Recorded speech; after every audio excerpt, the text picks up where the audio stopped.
Hi there, and welcome to Shapers, Makers, Builders, and Breakers. I'm your host today, Benjamin Shaw.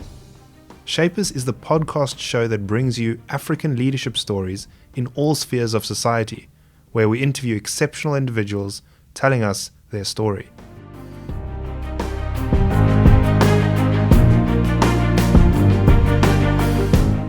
This podcast is brought to you by Exeo Capital. Exeo Capital is a leading alternative private equity fund manager that through its 15-year history have focused on investing in African businesses with purpose and impact. Exeo covers the whole of the African continent with investment teams based in Cape Town, South Africa and Nairobi, Kenya, currently managing investments in 9 African countries. The core investment thesis revolves around partnering with exceptional businesses and their teams that have the ability to impact Africa in the decades to come. Exeo does this through providing growth capital to these businesses, but more than that, leveraging a partnership ethos with the companies they invest in. For more information, please have a look at their website, www.exeocapital.com. That is www.exeocapital.com.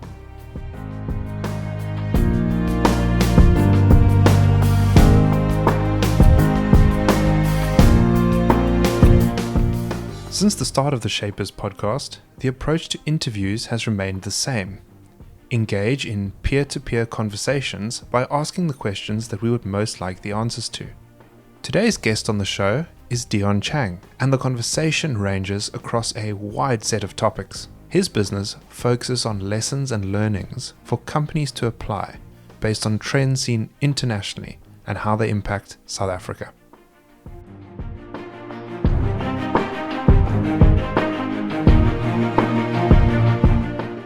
We hope that you will enjoy today's conversation as much as we enjoyed recording it.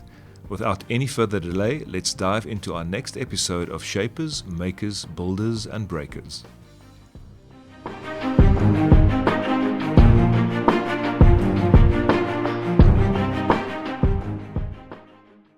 I'm sitting here with Dion Chang, who's the founder and CEO of Flux Trends. He's also a death doula and the fashion editor of Elle magazine, one of the drivers behind South Africa's Fashion Week. Dion has studied in Paris, he's lived in London. He travels at least once a year to expand and challenge his and others' views of the world. He now curates corporate trend content for a living. It's a real pleasure to have you on the pod, Dion, so thanks for your time. Thanks, man. There are many places we could start the story, but I'm going to jump right in. We'll work our way backwards a bit. Tell us about Flux Trends. What role does it play? Why did you establish it? Okay, so, gosh, I can't even believe this. So this would be the 18th year that we've been running. So I started the company 18 years ago. I'd just come out of a long magazine career and dealt with sort of glossy magazines, all of that, and I decided to start, I just left also helping Lucilla Boyson start up South African Fashion Week, and I decided to start my own business, and it was just a kind of a spur of the moment thing. I didn't have any business plan, I didn't have a strategy, I wanted out of the fashion industry. I then thought I would start what I thought Flux was a information distillation service. And even 18 years ago, I thought there was too much information. Now we're drowning in it. But I wanted to kind of sift through things. And as a hobby, I used to collect, this is how old it is, like so pre-digital. I used to collect clippings of newspapers, magazines, everything. And then I would sort them into different piles. Politics, technology, all of those kind of things. And till to this day, that has been the bedrock of our methodology. We use the acronym TRENDS, so TRENDS. So we track technology, retail trends, the state of the economy, the natural world, diplomacy, and socio and cultural trends, and then we join the dots between all of those, and then we consult to businesses. So a couple of years into the startup of the business, we were kind of seen as a consumer insights company, which I didn't want to be. So I kind of changed the tack a little bit, and the mantra trends as business strategy came about. Business as opposed to consumer. Yeah, consumer trends. Okay. So it was sort of more business trends. And so remember, I started this company in 2006, and that was just the same time social media was starting to Facebook to 04. and then 5 years later, when we were kind of into the throw of things, you had a whole lot of disruptive business models like Uber and Airbnb, those kind of things. So we started to specialize in anything that disrupts a business model. So whether it's a workforce, now Gen Z, or whether technology, anything that is disruptive and can change the course of your company's trajectory is what we do. Yeah, that's a really helpful sort of overview. You mentioned information distillation, which I think is a great sort of catchphrase. Is that still the business of Flux? Has that progressed over time, or has that gotten even more necessary as? I think it's become more necessary, and I think a lot of people I'm very happy. A lot of people that want to work for Flux, or a lot of people that say they can spot the trends, but it's in the analysis of not only sort of tracking. So we track global trends, and then we bring it down to whatever our clients need in South Africa or Africa. So you need to kind of be able to translate it from a global to an African perspective, and then you've also got to be able to join the dots. So to steal that book title, the Freakonomics of things. So things that you might think are completely unrelated, we'll make that connection and say, well, this is a threat to your business, or this is a blind spot. We really enjoy, and I enjoy specifically, is seeking out blind spots of companies' strategy. So people say, okay, this is our strategy, that's great, but then we say, what have you not thought about? And then also, what is the unintended consequences of innovation? Because a lot of people don't think about those things. So we're that kind of safety net for companies to do that.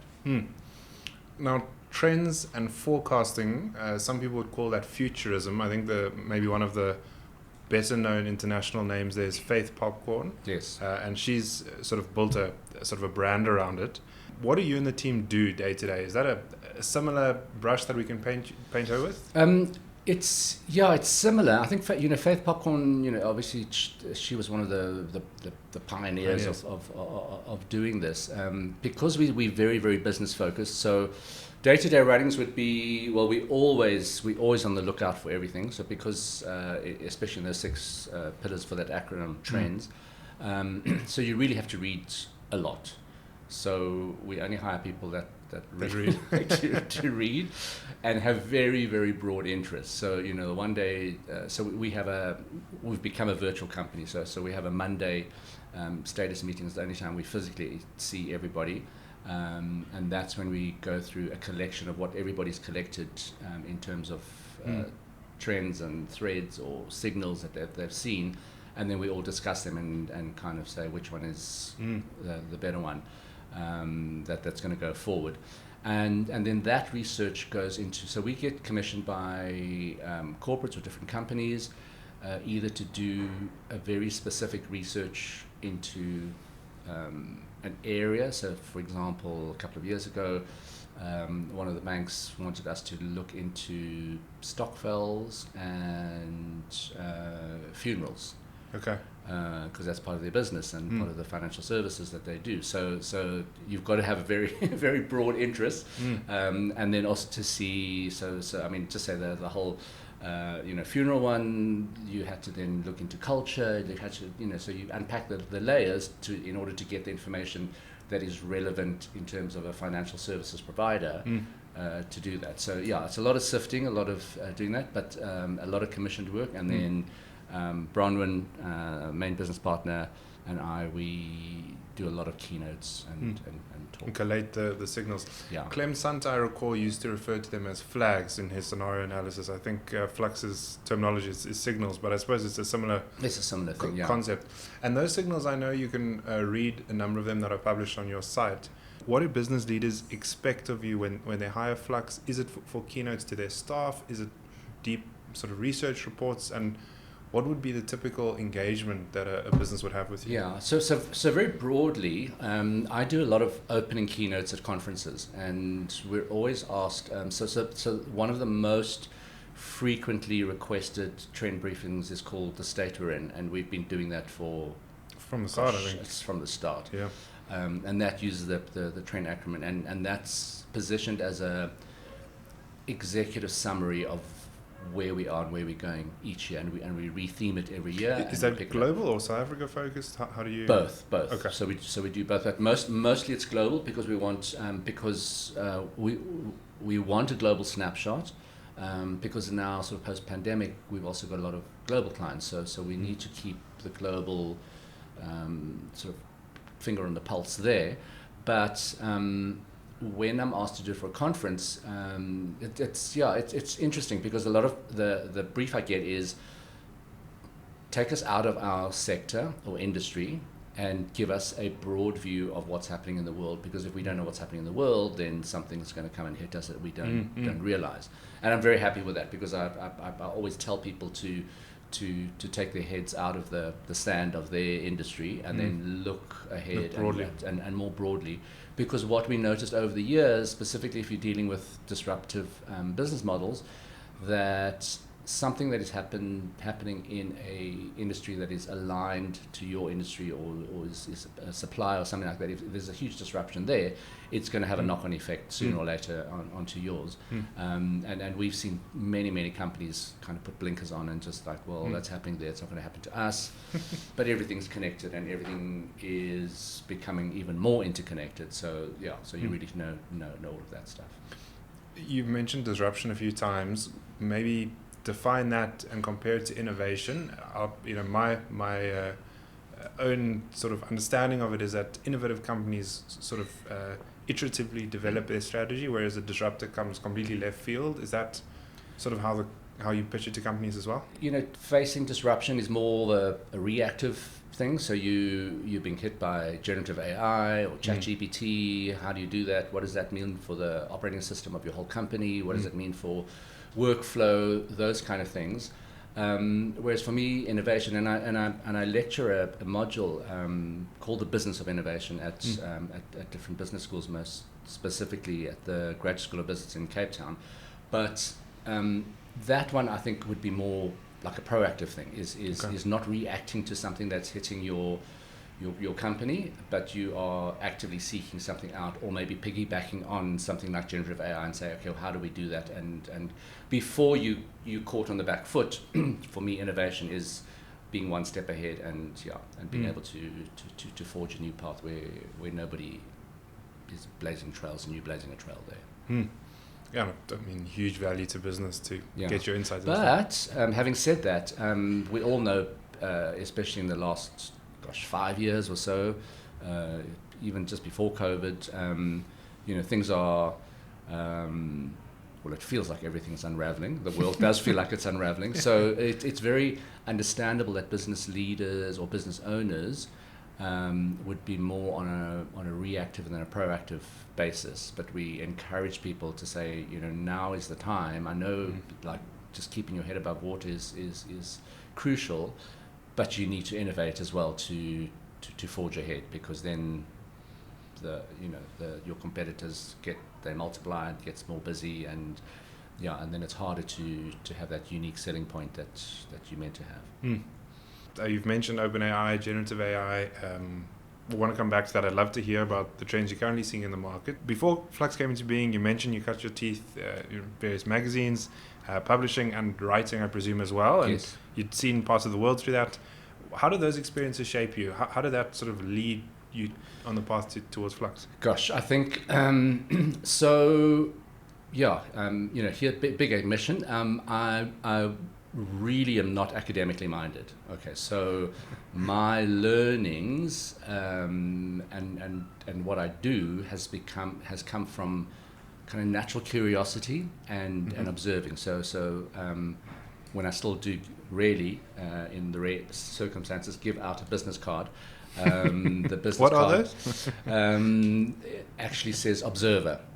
That's the title that I've got on it, and sure. and everything's thought about in my world. So if I do give you a business card, the paper texture is actually designed to stop you in a digital world to say, what is this?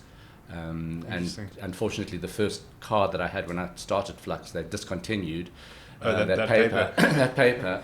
But it was very, very tactile. So people would actually start seeing if it was a scratch and sniff card, and they would scratch it and feel it and whatever. And basically that was it. So you're not going to throw that card away. Right. So that was that was it. So the experiences really that have kind of formed what I do has a lot to do with travel, has a lot to do with not assuming that your world or your oyster is everything. It's about looking at different cultures, seeing how other cities, how other cultures, how other people work, all of those kind of things. And that was embedded in me at a very, very young age. So my claim to fame is that on our very first, and I have my mom to thank for this, because she decided to take the whole family off for a skiing holiday. Back in the day, you could go for a whole month, and it seemed a fortune by then, but it's a pittance now. But we basically went to, it was like in the 1970s or so. I'd literally just turned 12, and I remember this because there was a big discussion with my family that they had booked me the ticket when I was 11, and at 12 you had to pay for an adult fare. So I had just managed to save them a bit of money, being 11, and then in Paris I turned 12, and my parents went off to see shows that I was underage to see, and it was with a tour group. And on my birthday they said, we can't leave him in the hotel room again, so let's take him with us. And the whole tour group smuggled me into the Lido. Wow. At age 12. Wow. Literally under everyone's coats and everything, and I hid under the table, and then when the show came on, I popped up my head out, and that's where I spent my 12th birthday. So that kind of, forms a foundation of like where you're going to do, what the rest of your life and the wanderlust and travel is going to be. And sort of ever since then, I've really, really enjoyed travel, and I think that probably pushed me into a magazine career for a large number of years. And those magazines would have brought in international perspectives. Yes. I mean, the brands you worked with were already international names. Yeah. Did you see that as you made yourself you called yourself an observer? Was that sort of the perception that you had of the world, that you could go around just observing cultures, peoples, businesses, models out there and commenting on it and then publishing? Yeah, I think it really was, the bedrock, and exactly what you've said there. If you think about the big magazine opportunity, and that was also a pattern in my life. I was always there at the start of everything. I'd started was employed by a tiny little bank magazine. That was the start of my magazine career, and in then South Africa. In South Africa, okay. Yeah, and then I went. I was asked to become a fashion editor at Rosa magazine, which was quite strange, but that was just before 1994, and they wanted to kind of diversify the brand. And then the call came, and they said, our magazine's coming to South Africa. Do you want to join us? And wow. How can you? How could you not? And then so while I was at Elle, I also edited something called Elle Man. It was a quarterly men's publication, and focused on fashion as well. Lifestyle. So lifestyle. it was a lifestyle. Yeah. So it was the predecessor in South Africa to publications like GQ or Men's Health or FHM.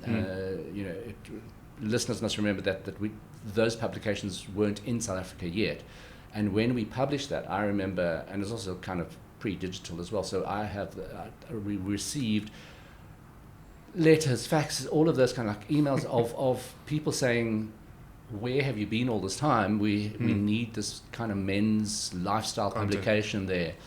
And I went to the publisher and I said, "There's absolutely a need for this," and they had to make a business decision. And instead of starting a men's magazine, which I think would have had a huge amount of traction, because it was kind of uncharted waters, they decided to buy in or bring in Elle Decoration, which was more of an established title.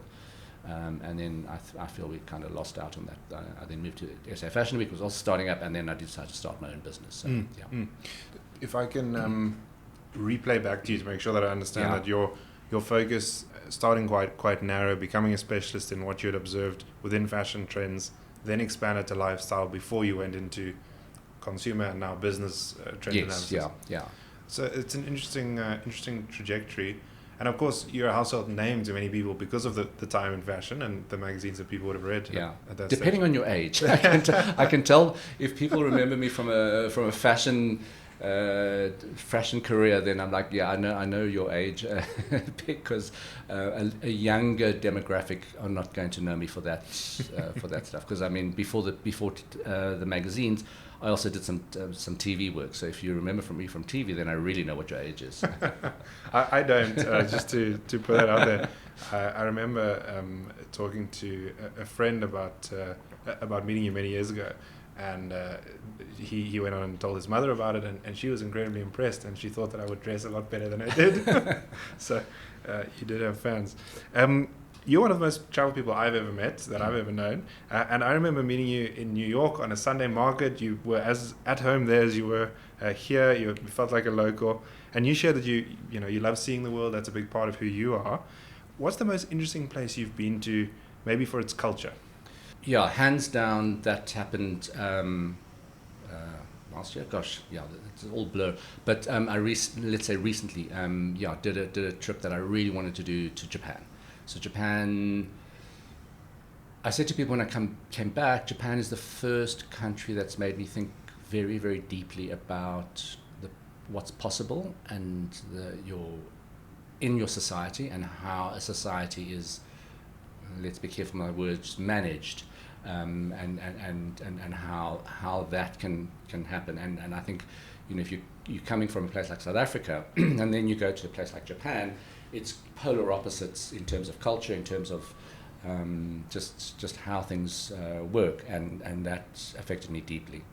And where have you visited that's been the most challenging to your beliefs? So that was the most interesting in terms of culture, and I'm going to ask you, give me an example, but then also what was the most challenging for your own perceptions of the world? That one, I think, has to be Riyadh in Saudi Arabia. It was the first business trip I did post-pandemic. Okay. And I was really nervous about that. Just my own orientation as a gay man, but then also sort of cultural things, and the job was a big one to actually go and do this business of innovation module to a digital government agency of Saudi Arabia. So you had government departments then. That was the audience that I was talking to. So there was quite a lot of pressure, but also the pressure of going into a country where you have completely preconceived ideas of the culture, let's put it in inverted commas, the restrictions that people have and everything like that, and that smashed a lot of my assumptions, and I think, if I was honest with myself, that biases about a certain culture and a religion, and what your experience was, what that would be living on a day-to-day basis in that kind of environment, and it was very refreshing to have those stereotypes in my own head broken. So wow. I was very happy about that. Oh, that's a very positive take on it. So thanks for sharing. And what about Japan was the highlight on a cultural perspective for you?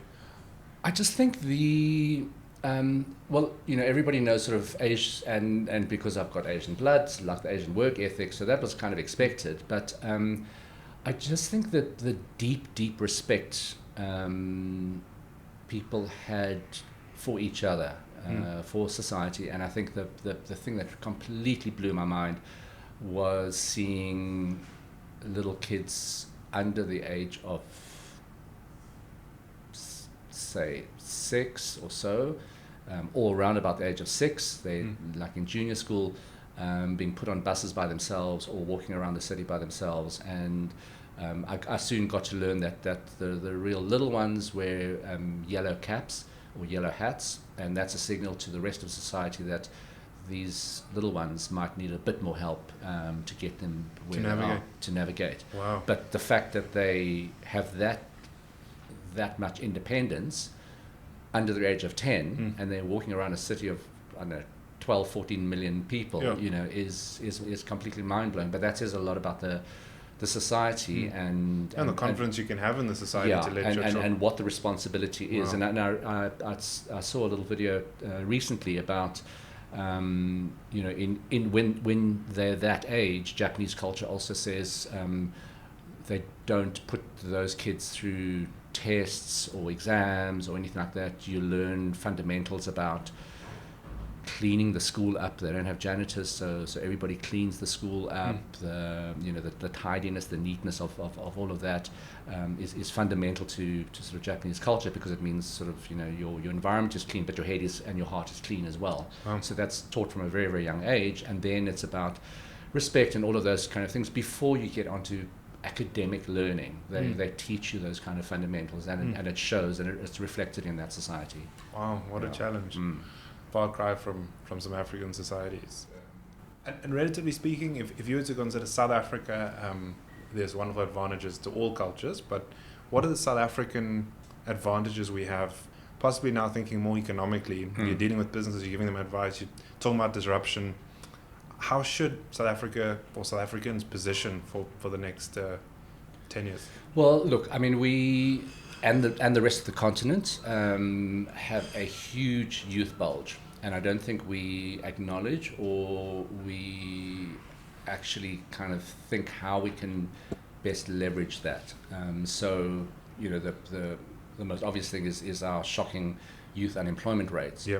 And in a country like South Africa and in the continent, the rest of the continent, if you have a youth bulge, but you've got that youth unemployment, that means you're going the wrong way, because a youth bulge is really, really beneficial to a country because of that potential of the youth, of where that's going to go. So I think we're missing a trick within that. So it's really to, we government policies, it's a lot of in the media. Yes, we need to help the entrepreneurs, but we don't really help the entrepreneurs. We don't make an enabling environment enough for entrepreneurial initiatives to really kind of break ground and go through there. So I think we should really focus on that.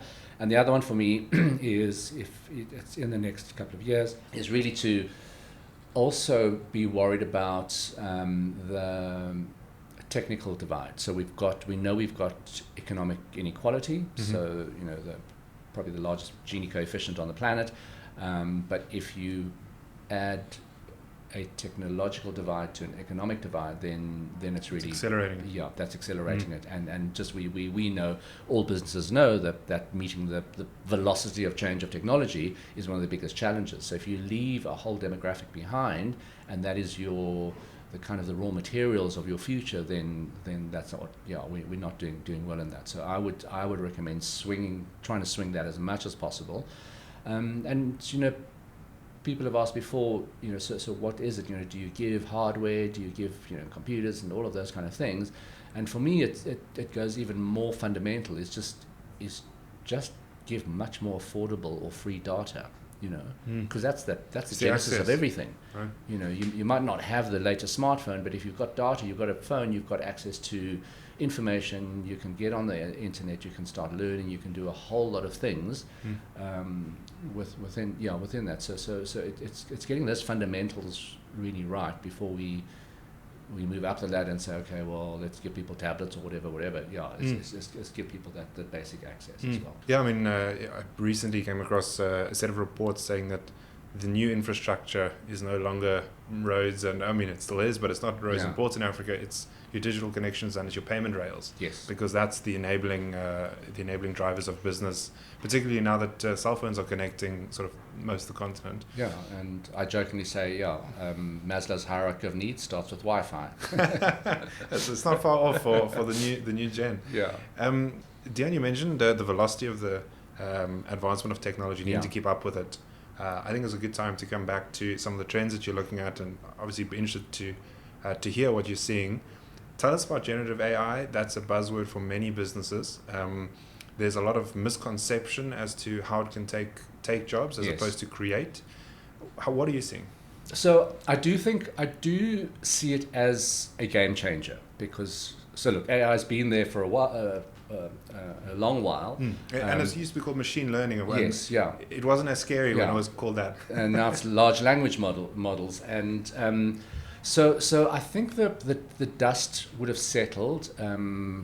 We kind of a year later after ChatGPT 3 was launched, and I think we're kind of recalibrating to some extent about how scary it is or how not scary it is.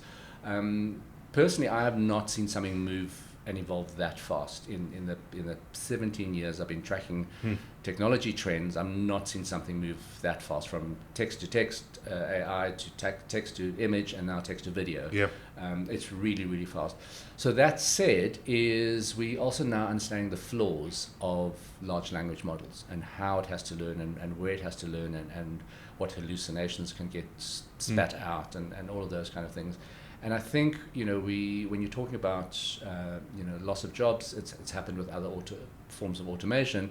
Is you have to talk about or think about the displacement economy. So how will the jobs that are lost? So yes, there will be some jobs that will be lost, but there will be an equal or even greater number of jobs that would be spawned from that disruption.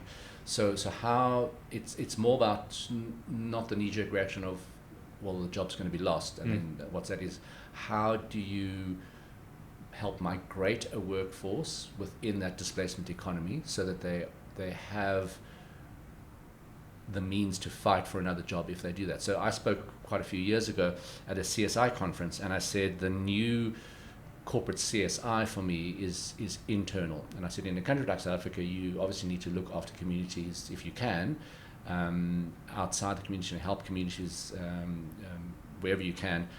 But in a highly evolving technological era, the responsibility for companies or corporates is to keep upskilling your workforce, so that if and when they are displaced, I think it's the company's responsibility to equip them with a fighting chance of being displaced into another job, or getting that job, and not being left out in the cold to start reskilling themselves there. So it's a constant reskilling. And if you do that, your company will have the best skills anyway. So you're kind of growing it as you go along. So that reskilling, I would, and I don't spend as much time as you do reading trends, but I would say that reskilling as a theme has come up often in the last few years, both for tech workers and for non-tech, so blue and white collar, right across the spectrum.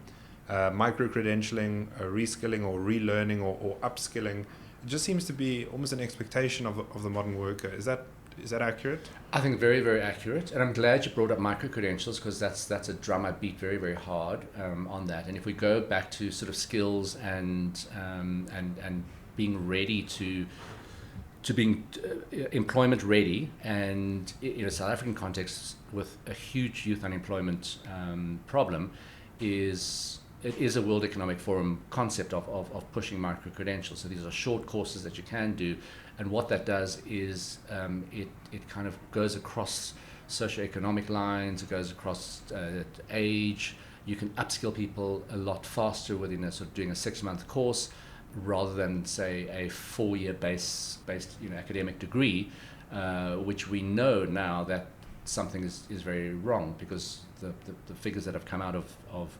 COVID, the people that were applying for a 350 Rand relief grant during COVID, 800,000 of those had tertiary education. Oh. So if almost a million, 800,000, yes, that's unbelievable. Applying for a 350 Rand grant, I keep saying something is horribly wrong. Wow. If you look at that stat, you go, something's not right. And especially if you in a South African context, majority of those 800,000 would have been from an emerging middle class, and they would have been the first child in that family to go to tertiary education. Those parents would have sacrificed everything in order for that child to go to tertiary education, because if you get that To piece get of the degree, paper, yeah. success is unlocked. And for almost 1 million people, that's not the That wasn't the case. That's not the case. Is that a reflection on poor career choice? So the wrong skill for the wrong person, or is it a failure of the underlying education that they've received? I'd say it's a little bit of that, but I would put more blame squarely at the feet of the employers. Right. So what you started to get over the past decade, and it's a global thing as well, you get a concept called degree inflation or credentialing, where human resources say you need this kind of base degree, we will only hire people with these degrees, and actually the jobs that they have don't need them. And my argument on top of that is the world of work is changing so rapidly that your functions within silos, which in itself is an outdated kind of concept in terms of corporate structure, you're going to want somebody that has a lot more hybrid skills. So micro credentials and doing short courses and getting what the World Economic Forum called a backpack of these badges that you do, other corporate speak calls, that learning records that you collect while you go along. And for me, that I keep telling our clients that the more, and it's going to happen, so whatever they're fighting, the future work will be decentralized. Whether you like it or not, it's going to be decentralized. It's happening. You can fight it. It's going to steamroll over you. Sure. But when that people are comfortable with that, you're going to want that entrepreneurial spirit. So an entrepreneur is somebody that thinks like an entrepreneur, but is on the payroll of a company, and you're going to want that person because they are able to work remotely by themselves. They can generate their own ideas. They can work within teams, but they've got that entrepreneurial thinking. But the advantage is they work for your company. Yeah, that's really interesting, because some of the most frustrated people within corporate structures are seldom frustrated with the output and the work that they do. They're frustrated with the bureaucracy, the politics, the inability to be maybe creative or to take up the sort of chances that they see as most important. You've been described as many things. One of them was a professional cage rattler, which was one of my favorite descriptions. What are, if you were to sit in the shoes of a CEO today, let's say it's a smaller business, not a listed company, but one of the many SMEs of South Africa, what are you looking to position for in the next year? I mean, you're talking about credentialing, you're talking about hiring a new workforce, the new generations coming in as workers who are more comfortable now digital than face-to-face. Yeah. How are you managing that team? How are you growing a company in South Africa? I think it's to really, I think fundamentally, to reassess and probably redesign your operating system. Because the business operating system. The business operating system. Okay. Because that would incorporate everything. It would incorporating recruitment. It would incorporating processing within the company. And I think what we're stuck with is, and this goes, the larger and the more listed the company is, the more serious the problem is, or you can, it's evidence there. But we've built the way we run businesses on a 20th century corporate model, which is fine. That's how businesses run. But we're in the 21st century. So even if you go to the contentious thing of a 4-day work week and a 44-hour work week, 5 days a week, all of those kind of things, that was a 20th century corporate model that used those hours from measuring factory workers. So there's a double whammy already there. And now we're in a complete knowledge and digital era, and we kind of hold on to these 20th century structures, processes, everything like that. And so the analogy I always use in my presentations is, if we are literally about to get into a driverless car, why then in business do we use a old stick shift manual to try and run, operate, and maintain this car when all the systems are completely new? So my advice would be to completely overlook and overhaul and relook how that operating system of your company works. And the smaller you are, the easier it is to be able to do that. So Flux Trends, a small consultancy, and we went on to a 4-day work week in September 2021 already. Sure. So it's been years, a couple of years already that we run on a 4-day work week. And you're still here, so that's and we're still here. Yes, absolutely. I'd like to understand a little bit more about what you mean by the operating system of a business. In my mind, that's typically that's used to describe how you execute tasks. So how can you go from needing certain output? Here are the inputs, whether it's people or process systems, and how do we get there? Is that how you would define it? Yeah, I mean, I think there's a lot of ways, but specifically what you've just said, output. I think that's one of the big fundamentals that we need to change. So not tracking hours now. Yeah, not tracking hours. That's an old model of an employment contract. So it's a transactional one. I'll pay you for your time. Right. But these are set times, and this is the location-centric model that we use. You come into the big shiny HQ temple. You start at 9, you end at 5. This is what you get, a little bit of a lunch break, and then that's how it works. If you look at what's basically happening within that, say, employment contract, I mean, in my world, I'm seeing a lot of social contracts change. So whether it's demographics, whether it's nuclear families, all of those kind of things have changed. But specifically in employment contracts, there's something I picked up called the Thrive contract. So they said there's 3 steps.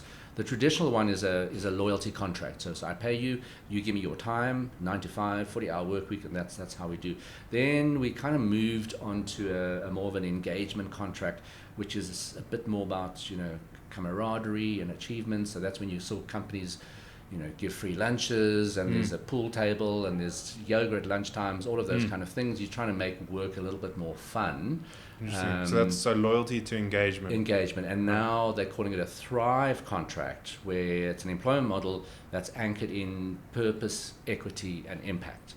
So if you just use that compared to where business owners kind of see or how they drive their business, they're driving it in the wrong way already. And we've changed into that thing. And then if I layer onto our 9 years of Gen Z studies, you will know that this new workforce is more suited or fits better in with a Thrive kind of template rather than that traditional engagement one. And that's where you see the disconnect and the huge conflict that we're seeing with people within companies saying, oh, we can't deal with these young hires. It doesn't. And I say, yeah, but you fixated on a loyalty contract, whereas their headspace is a Thrive contract, and they're not going to meet. It's like oil and water. Wow. That's really interesting. I mean, the hybrid workforce has been such a change of thinking post-pandemic in particular. Yeah. But it started a long time before that, and as you say, the new generation come in and they've got different dynamics to their expectations. How do companies better position for Gen Z hires then? I mean, if you were to summarize all of that into, well, here's practically how you do it. Yeah. So the pain point, and I think it's a literally that, for many companies is your middle management. So a lot of companies would refer to functional management, or these are the managers that really, they're the cogs in the whole machine. They've got to make the whole machine work. They've got to run they've got to manage the teams, all of those kind of things. And if you saw what happened during the pandemic, that middle tier of management are the ones that had the steepest learning curves, because they were never equipped, or they never imagined that they would have to manage remotely. And how do you do that? So suddenly all of those knee-jerk reactions is, we'll put monitors on your webcams and all of those kind of things, which just backfired really badly with workforces, because they said, well, that means you don't trust me, you can't do all of those kind of things. And going back to what we just said, it's about that fundamental shift of, it's not a loyalty contract of this is how I want you to do it. The new one is, if it's remote, give me your deadline, tell me what KPIs, if you want to use old jargon, what I do, and I will deliver at that time. You shouldn't be output focused. You shouldn't be concerned about when or where I do it. Just measure me and judge me on what I deliver, of what you've asked me to deliver, and we we're not used to that kind of thing. So your middle management is ironically the same one that's had the steepest learning curve, but is also, rather rudely, but aptly referred to as the frozen middle, because whenever I do a lot of these innovation lectures, they are with middle management sort of climbing the corporate ladder. Another old chestnut, if we need to use that one. But you can see the frustration because they understand what needs to change functionally, but the top leadership will push it down, and they're kind of trapped in this middle. And yet, post-pandemic, they have the steepest learning curve to adapt to new skills of how to manage very, very differently. And for me, that is one of the things that I see all the time when we talk about organizational structures and things like that, and recruitment, everything like that. That is where, so it goes from how you recruit, so you credentialing or degree inflation, to how the style of management. And the one thing when I speak to senior leadership as well, which makes people shift a bit uncomfortable, I said, if they, especially they're complaining about Gen Zs, I said, is it that they are a problem, or is it a communication preference that you're not happy with? That you prefer to be communicated or deferred to in this way, and I must respect you because you have a position, everything. And even with millennials, managers, founders, like, don't tell me I have to automatically respect you to kind of demonstrate why. Sure. And and yes, I will defer to that if you prove to me, but not because of your age or status. Am I going to just bow and scrape to you? And that's a very difficult attitude for an older generation who were brought up like that, and that's how whether that's the way parenting was, that's the way employment contracts were. But like I said, we're in a very, very different world, and it's not only a digital world, but you've got the first digital natives of humanity, or Gen Zs, in the workforce now. And so yes, there are going to be huge conflicts, and we see them all the time. Well, I won't dive into digital native as a phrase. I'll leave that as an Easter egg for people to go and look on your site and get your presentation. I do think it's interesting that that construct, the social construct of, not just micro-credentialing, but how this generation engages, this new generation engages, has spilled over beyond business organization, but into society. You mentioned nuclear families being changed, or that construct being challenged. For the first time, I would say in several centuries, that's really become a talking point around a dinner table, if people have dinner together.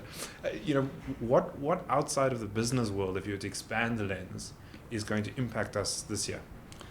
Sure.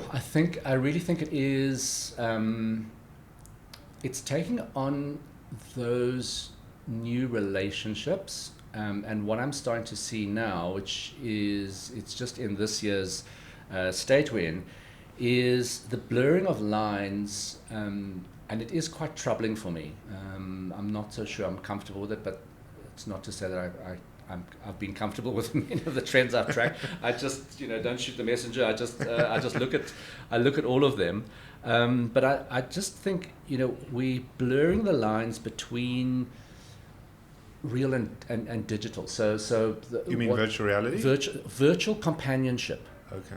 So that's being blurred. So there's quite a few layers to this. So let me try and unpack it. But I think that the nub of the whole matter is, we call it an umbrella of grief tech. Okay, so there's a lot that falls under grief tech. The starting point is that basically I think life is moving into movie sets. So if you look at iRobot, we mass producing robots. We started to pick up companies in China and in America that want to mass produce by the end of 2024 humanoid robots. So the whole iRobot thing has come to life, and that was 2004 in that movie. 2013 we had the movie Her, where he falls in love with his operating system of his laptop. Yes. So that is fully happening right now. So a lot of companies, the minute we started about a year or so ago, starting creating avatars, Now we've got AI chatbots, so you're able to not only have a avatar, but you can choose an AI chatbot that will give you a realistic conversation with you, and people have, let's say, have deep feelings for their virtual companions Sure. and fall in love with them. Sure. The problem in a startup world and entrepreneurial world, as you know, is it's very volatile. And so what happens when a company like Soulmate, which is one of them, so one of the front runners was a company called Replica, and they disallowed a function on their AI chatbots. It was, I'm not sure it's called intimate engagement. So you couldn't sext your chatbot. Right. So you can get intimate with your chatbot. But then, of course, a whole lot of other companies Took that guardrail off. Yeah. So Soulmate was one of them, Okay. and was very successful for a couple of years, and then closed. So what happens when you form a deep relationship with your virtual companion, and either the software is discontinued or the company folds? Wow. There's an outpouring of all of this grief that Sure. kind of comes through there, and you layer that on with new stuff that we picking up with Gen Zs, that a lot of parents of teenagers are very puzzled of why their teenagers don't actually want to go out. So the other layer is a global layer in terms of consumer trends of the hermit consumer. So people staying a lot more home. It's kind of a knock-on effect of the pandemic. So you've got the hermit consumer, you've got Gen Z, your digital natives who can do everything on their phone. So you can just watch the club. Why go and get sweaty in the club anyway? And companionship now. And companionship now Sure. as well. So there's layer upon layer upon layer of this kind of disengagement with the real world, or otherwise a increased engagement with a virtual world that feels as real as the real world. So Wow. those lines are blurring, and then the periphery trends that they all plug into that are a global child-free movement that's different to childless coupling of two people. So it's a choice of not having children rather than not being able to have children, or otherwise delayed parenting, only having kids in your 40s, aging demographics, all of the things. It's Wow. basically I'm building a very big deck for a new trend briefing, because this one is a really big one. It's about interpersonal relationships, dating, monogamous relationships, virtual companions. It's a bit of a crazy pathway that we've embarked on. It's an amazing shift that we're all going to have to navigate. I mean, that's going to affect everyone, whether you are already the 40-year-old in a relationship or whether you bring your kids who you're about to enter. And then retailers as well. So do you create those? The buzzword before the pandemic was experiential marketing, and so how do you do that for people who've blurred the lines between reality and digital, and And I think that might well be one of Apple's, and I know that Meta have their version, Valve have theirs, but the Apple Vision Pro being able to genuinely blend reality and digital is it's year one of what will probably be a 20-year exploration into this new hardware form. Dion, trends, I mean, we can talk about that for the whole day. Let's cut it there. I want to ask you about your next chapter of life. Yes. You've given me the phrase death doula. I had to really work hard to work out what it is. But maybe you could explain it to us. What is a death doula, and what is that for you? Where are you? All right. So some of the listeners could have heard of a birthing doula. So that's really somebody. It's a non-medical role that's a doula does, and works with a midwife or whoever's bringing that life into the world. A death doula works on the opposite end of the spectrum.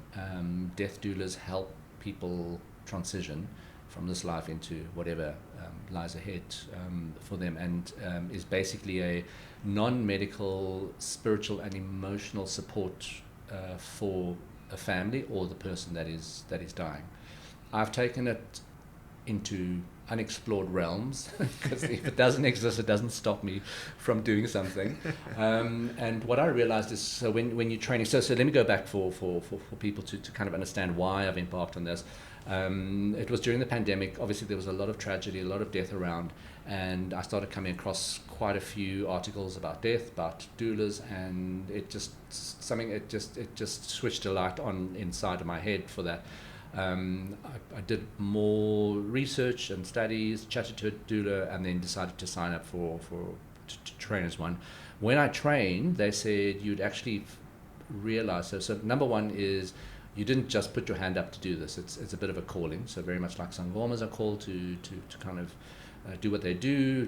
Doulas are the same, and they said you would have realized once you've trained that you've been doing this sort of work in one form or the other throughout your life without really knowing it, or you've been interested in this kind of aspect. What was the breakthrough moment for me was the full, I prefer not to tell people I'm a death doula because it really freaks people out. So I prefer using the title of end of life companion doula. Okay, so that's really, you're a companion for the end of life. But the training did teach me that end of life is not only death. So it's end of life as you know it.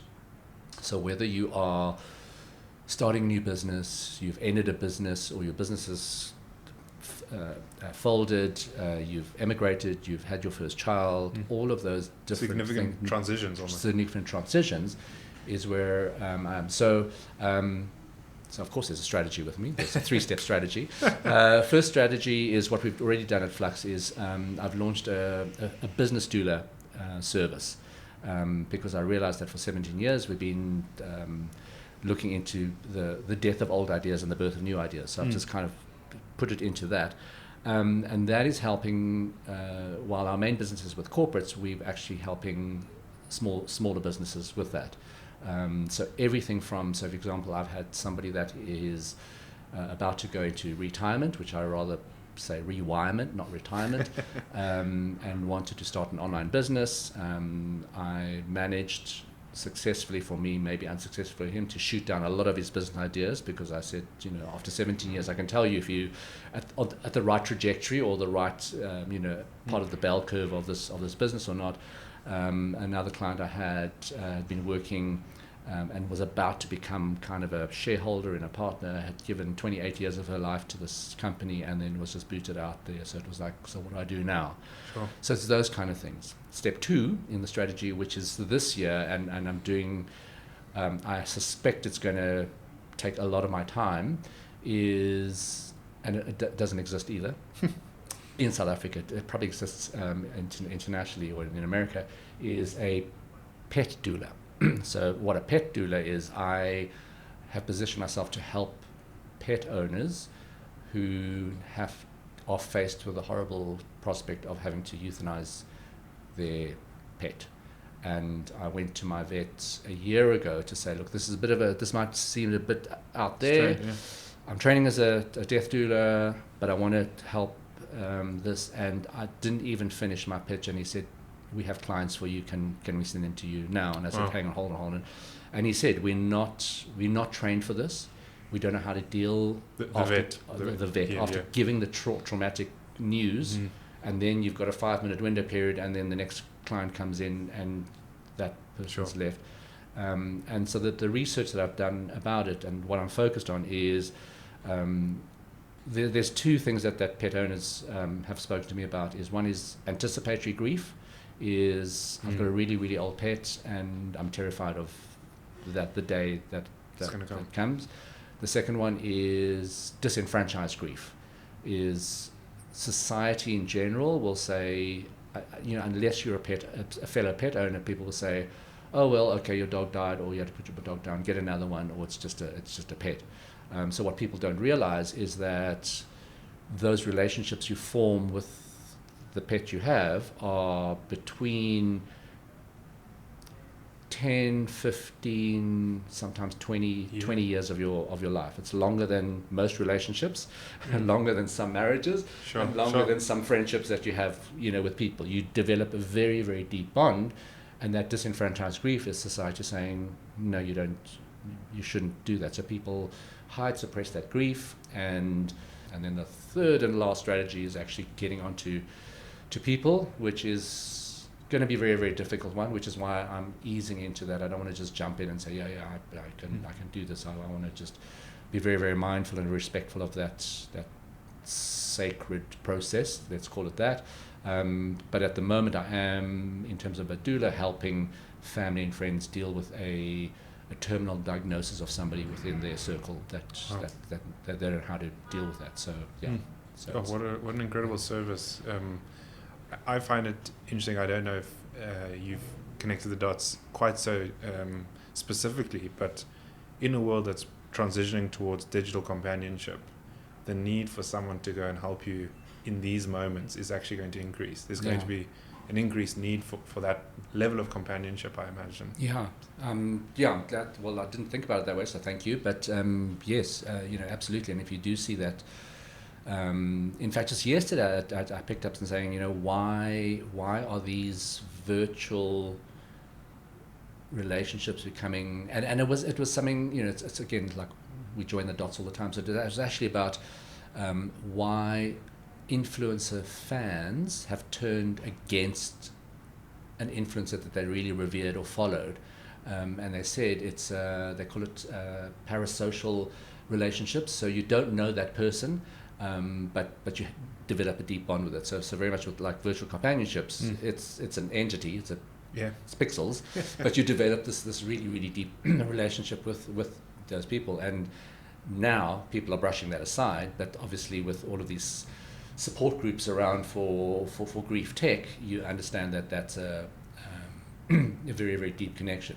So just to a quick aside here, one of the more bizarre things about where technology is going with grief tech is the ability to, because you've got these AI chatbots, you are able to, and I'm not so sure if I'm very comfortable with this, is you are able to, if somebody has passed away, you are able to take an entire archive of, say, a WhatsApp conversation with them, feed it into the algorithm, and you will be able to continue having conversations with them. They're not replicated conversations that you've had, but because it's a chatbot and because it's AI, they will be able to respond in the same mood, resonance, personality of that person, and you can carry on chatting to somebody who's dead. Yeah, like I said, I'm not sure if I'm that comfortable with that, but hey, I hadn't heard of that. That is quite remarkable. Yeah, the term is a ghost bot. A ghost bot? Yeah. Okay, I'm going to have a look at that. That is incredible. It's part of OpenAI's, one of their 3 million customizable AI chatbots that they have on their store, on their online store. Yeah. Well, I don't know if we should recommend anyone have a look at that, but thank you. That I'll have to do a bit of research. Dion, thank you for your time. Where can people find out more? What do you recommend they read? There'll obviously be many people interested in what you do. Yeah. How can people get in touch? Gosh, so I think the best is really to see what comes out of our collective heads is we launch observations every week of kind of trends, and they're all business focused. And we say, it's broken down very easy. It's a short read and say, what's trending, why it's important, and what does this mean for your business. So we make it very, very practical. And you'll get a whole lot of stuff there. So we've got a huge archive of things that people can delve into on fluxtrends.com. Yeah, fluxtrends.com. And you'll be able to kind of see that. And then we have in-person events as well, and then you get notifications for those ones, and we take a very specific, slower approach. So we have this concept of a 2-hour salon. So it's not somebody giving you a keynote and there's a few questions afterwards and then you go home. In the 2 hours we take that keynote and we break it up, and then we have discussions about different parts of it, because generally at Flux, we're rather proud of it, but maybe it's a bit bewildering for people. We give a lot of information in trend briefings. So a lot of the times people only processes it once they've gone home. So in a sort of a 2-hour salon, you can really unpack things, and then you get, and they're smaller groups, so you get a really good kind of personal interaction with myself or members of the team, and we look at business problems and solutions. Fantastic. Thank you, Dion. Thanks. Good. So much Thanks, for your time. Ben. Lovely chatting to you. Thank you for listening to this episode of Shapers, Makers, Builders and Breakers. We trust that you've been encouraged by what you've just heard.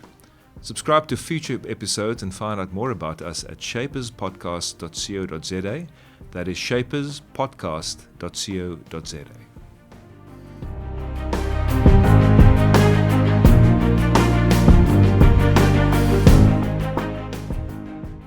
Well, that's right. Don't forget to subscribe for new episodes and other content, and remember, share any feedback with us. We'd love to hear from you. Find me on Twitter at b_d_shaw or via email. We look forward to your company the next time on Shapers, Makers, Builders and Breakers.